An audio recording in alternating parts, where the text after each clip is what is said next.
Tim Brando, Fox Sports, had a couple of games over the weekend, was at Camp Randall. He also did Illinois, Indiana. Joins us, Sikkim 365 Radio, 365 Sports. Tim, Friday was a huge day with the expansion discussion and also the announcement. Then we had a bunch of evidence over the weekend. What is your take of what we saw this past weekend in college football? It's why we love college football, gentlemen. I mean, all I've heard for the last, 5 months is how gloom and doom and how college football will never be the same. And, I'm not sure I'll be a fan of it anymore. Oh, okay. Well, then you missed out. That was one hell of a weekend. And end of week, almost a fortnight, right? We started on Thursday and we won't finish up actually until tonight. So, I'm going to watch the Clemson Georgia Tech game. I don't expect it to be an outstanding game, because they're not in. I don't think Georgia Tech is in the class of Clemson. But my goodness, what a week! Tim, we've been talking to you every time we've had you on our show about college football playoff expansion, and then out of the blue, like Tinkerbell did it, all of a sudden we've got college football playoff expansion. Your thoughts on what the college football leaders can do when they actually put their mind to something? And it's not a surprise that it's happening with the Big Ten deal first done. I think I've been on your show, guys, quite enough, and I've said it.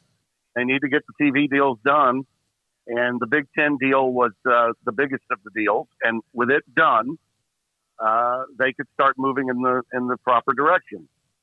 It's clear that Greg Sankey and Kevin Warren are on the same page. That had to happen. Okay, those two had to be on the same page. Now they are.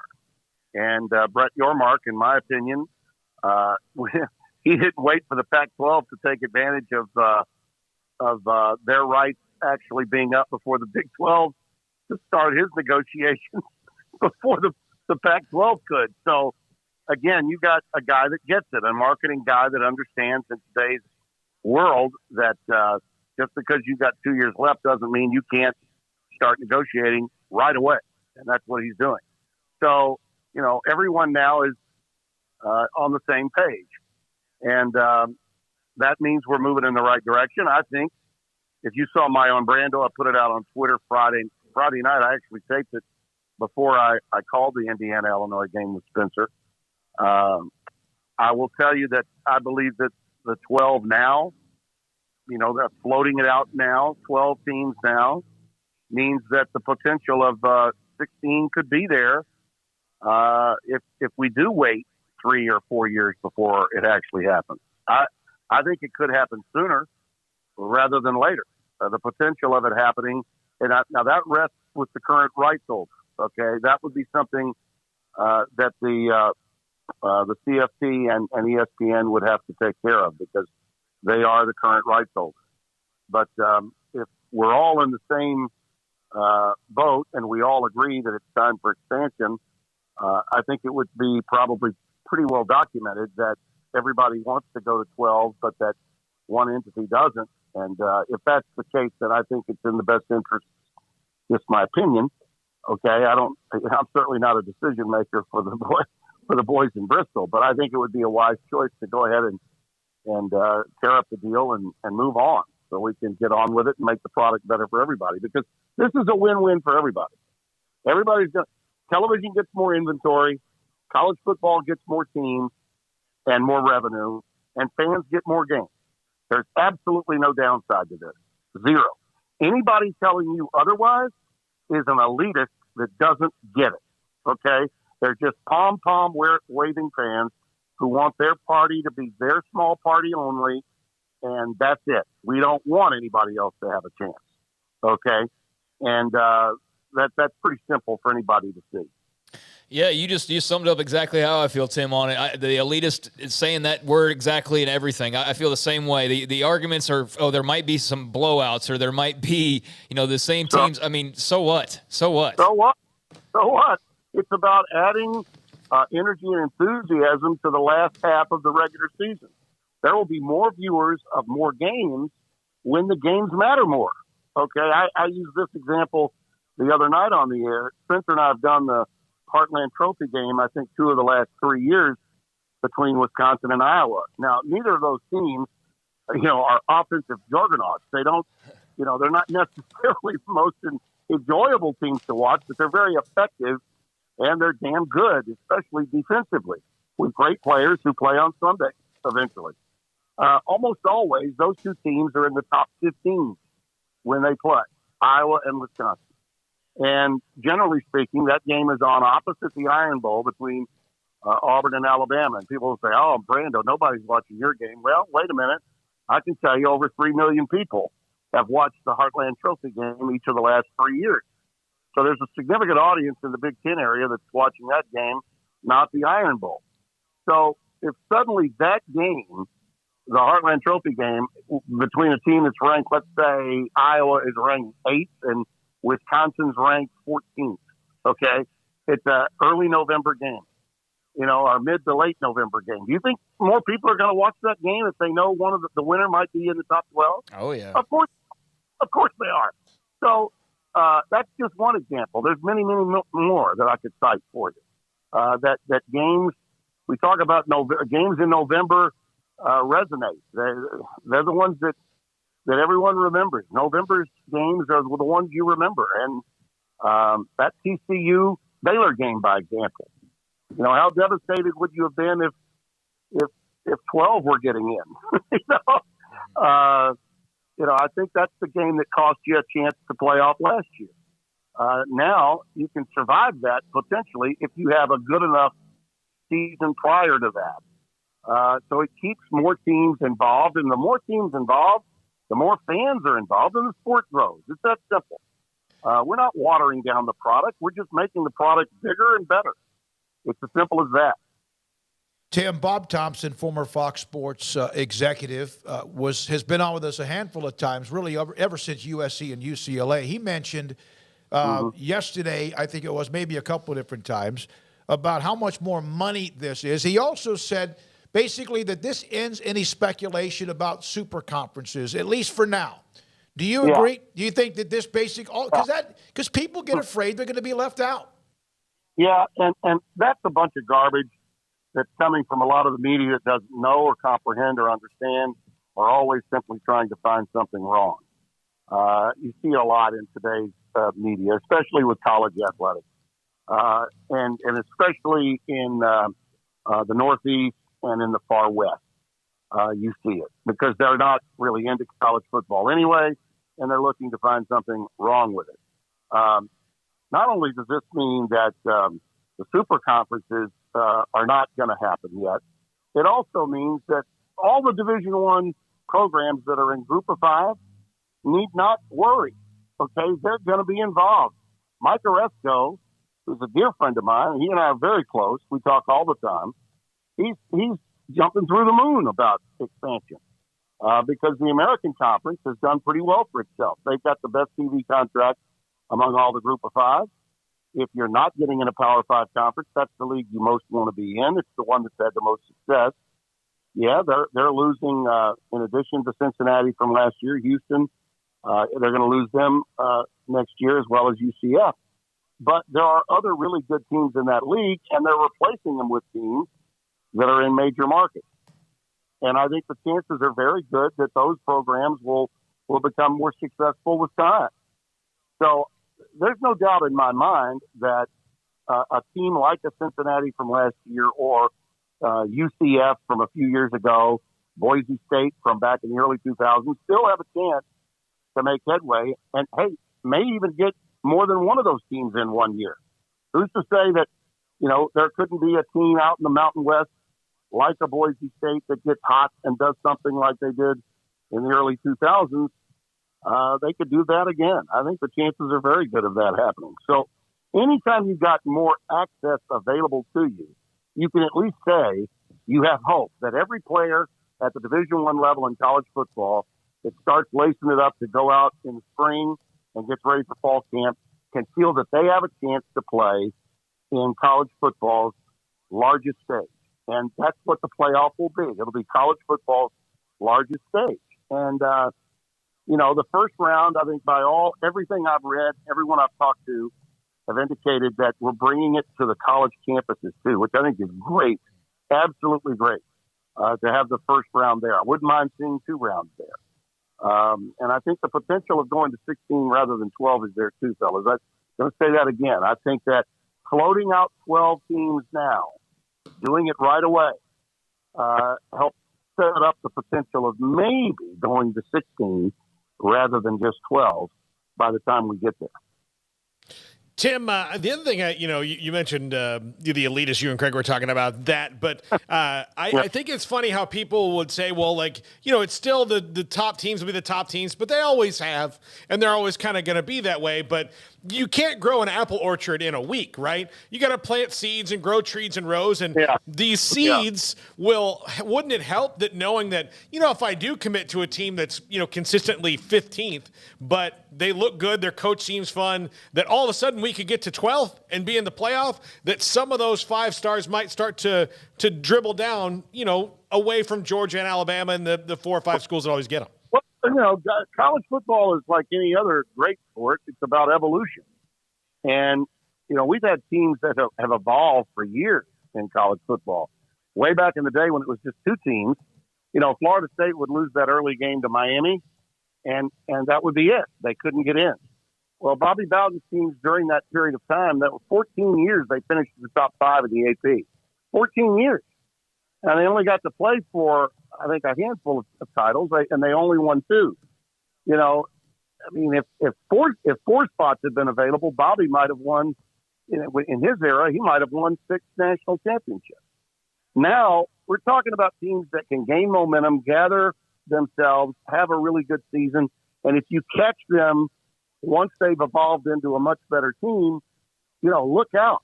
Okay, we could have a number of surprises. It's been pointed out by a few. I'll mention a friend of mine who I think a lot of, who writes for CBS, Barrett Sallee. Barrett will never, ever, because he's an SEC elitist, and he really is, he'll never want more than 4 teams, okay? And he'll point out that Oregon, ranked 11th, okay, gets boat race at a neutral site against Georgia. Well, I'll also point out that Utah, who I even thought about possibly putting in the 4th position instead of Baylor. Utah is ranked number 5.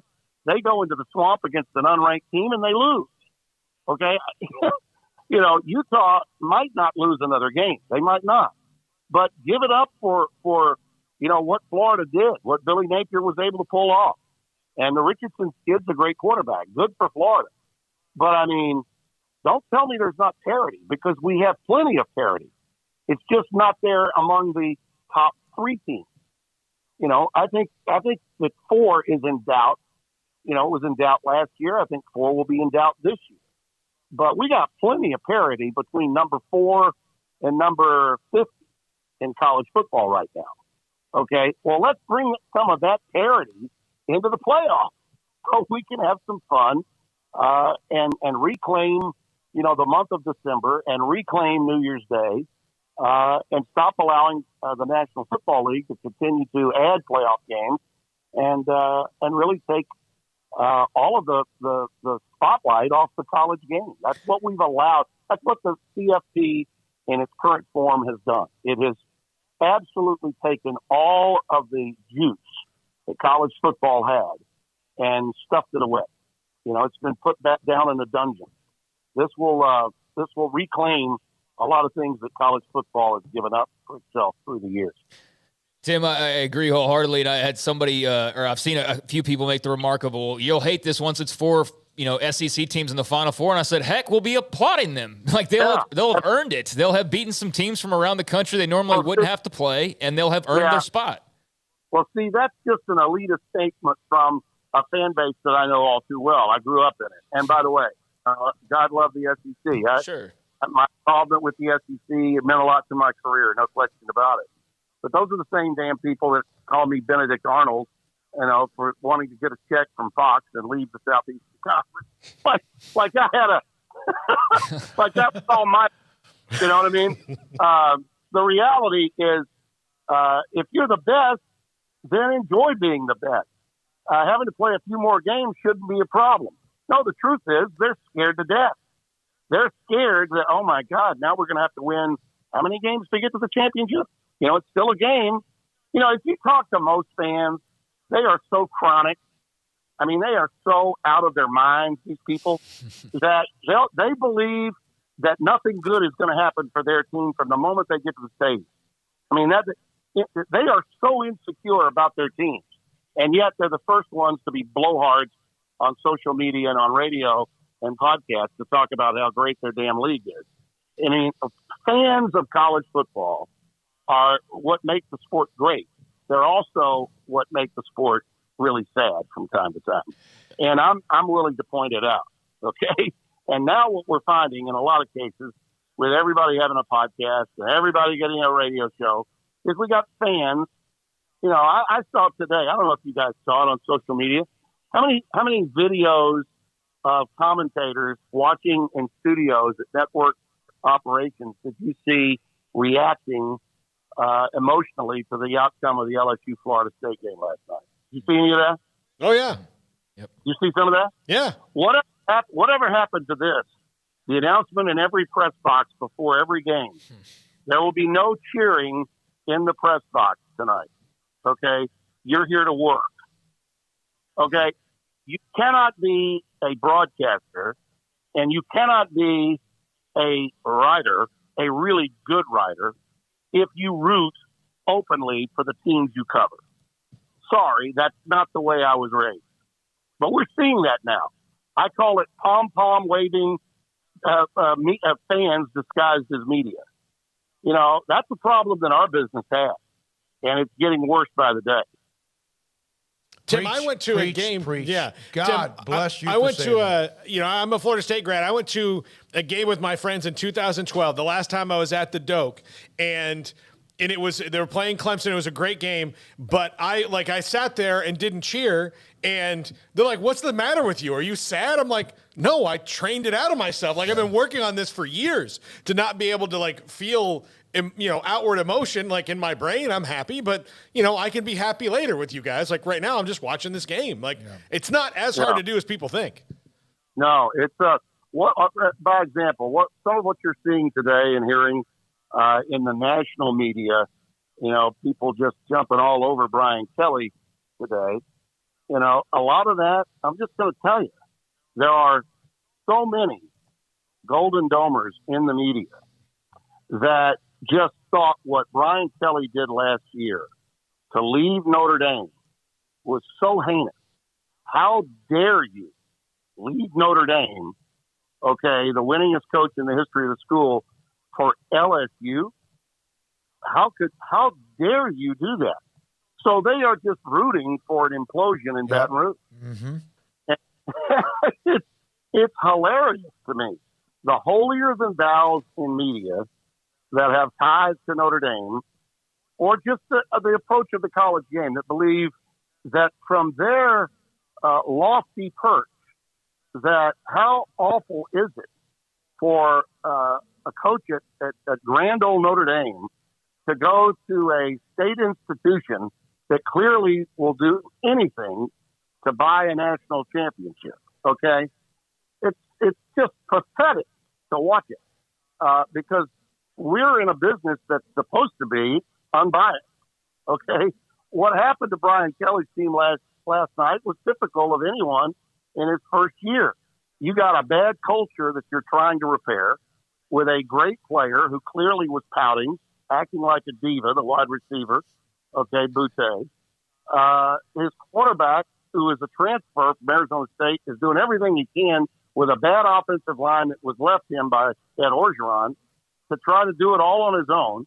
And his best player isn't even making an attempt to make a catch at a ball thrown right between his numbers in the end zone in the first half because he's pissed off he didn't get the ball enough. Okay, those are things that are going to happen with first-year coaches when taking over dumpster fires like LSU. That's what happened here. And you saw what happened at the end. They finally started making their move, and by miracle, really, Mike Norvell calling a pitch play at the 1.5 yard line, they have a chance to come back and win the game. It happens. It's one game. But Brian Kelly is a 60-year-old guy from Massachusetts that the Holier Than Thou's just believed sold out to go down on the bayou and coach those people that talk like Ed Orgeron. Okay, that's the kind of thing that we're seeing in media today. That is so sad because fans can act like that, but when media does, my God, it just is. It's embarrassing to me. It really is. Tim, I know you got to go, and you had a busy weekend with the 2 games, but it is 35 years ago today. You and Bino Cook, Lee Corso, College Game Day was launched. I saw what you mentioned a couple of times. How about the memories of that? Well, let me say this. First, I didn't see it because they did it on Thursday night. I was prepping, obviously, for my game between Indiana and Illinois. I was a little busy with 2 games back to back, so I didn't see their debut before the backyard brawl. But I really want to publicly thank. I've already texted Kirk and Reese Davis. So I want to publicly thank all those guys, Pollock and Desmond Howard, as well for paying homage to Bino, and of course Lee being on the set. Corso's always kept Bino's spirit alive, and has always mentioned my having been on his coattails when we started Game Day 35 years ago today. It was the greatest career opportunity that I had ever gotten, and I didn't even realize it. I was too young and too green to understand just how big of a chance it was. I actually was thinking, okay, I really want to get into the booth and start calling these games. Okay, but this is nice. Okay, yeah. I'm still on the on deck circle. I never appreciated it, but I certainly now understand the gravity of what it all meant. But for those guys to all mention, and Lee brought it up, and then Kurt chimed in with Timmy B and the boys, and that really meant a lot to me. And I know most of my credibility in terms of history of the game comes from the time that I spent with Bino, because I valued history as a 28, 29-year-old guy. I was 30 years old when when I started there in '86 on the sidelines of the CFA primetime, and was about to turn 31 when Game Day was born on this date in '87. And it's the best thing that happened to me to trigger my career in a direction that's had me now in this business over 4 decades at the national level and 5 decades since I started broadcasting. So that was really nice of them. They don't often go that far back when they're going through the archives, but for them to do it there with the game being at Pitt and the practice field there being named after Bino, it was really, really nice. Something they didn't have to do, and I really appreciate it. Who do you have this week? Oh, a great one. I love this game. Houston, and by the way, if you that comeback, that's a good UTSA team. You guys know the job that guy's done. He's incredible, and they're a factor in their league this year. I guarantee you, UTSA will be a team that's going to be difficult to beat for everybody they play. But Houston's down at 1 point, 21-7 in the third, and their quarterback is he's capable of being a Heisman candidate. I mean, he really is. And they're going to be at Texas Tech. Joey McGuire, your guy that helped Matt Rule get it rolling there at Waco and at Baylor. I can't wait to talk to him.